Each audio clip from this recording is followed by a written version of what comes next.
sa pinamagatang sa kabilaan ng ulan.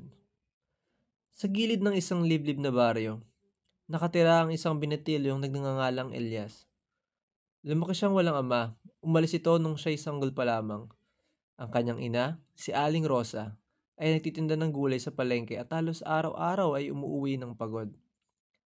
Si Elias ay may pangarap. Pangarap niya maging inyero. Mahilig siya mag-ayos ng sirang radyo, sirang laruan, kahit anong gamit sa bahay. Pero isang araw, halos gumuho ang lahat ng plano niya nang malaman niya na wala siya pangbayad pang tuition. Anak, baka hanggang high school ka na lang muna. Wala na tayong pera para sa kolehiyo. Malungkot na sabi ni Aling Rosa. Hindi umimik si Elias, ngunit sa puso niya, alam niyang hindi siya titigil. Mula noon, nagsimula siya magbenta ng ice candy sa paaralan.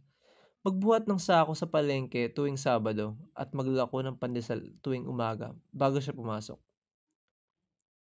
Isang tag-ulan, bumaha sa kanilang baryo at inanod ang karamihan sa paninda ng kanyang ina. Wala silang naipon, halos gusto niya ng sumuko. Ngunit naalala niya ang payo ng kanyang guro.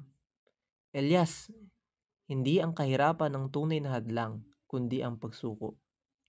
Sa halip na pagkulong sa bahay, lumabas siya sa gitna ng ulan, dala ang lumang payong. Nagbenta pa rin siya ng pandesal sa mga kapitbahay. Basang-basa siya, pero bitbit pa rin ng ngiti. Makalipas ang ilang taon, nakapag-ipon siya at nakatanggap ng scholarship mula sa isang kumpanyang humanga sa kanyang sipag at tiyaga. Nagtapos si Elias bilang isang ganap na inyero.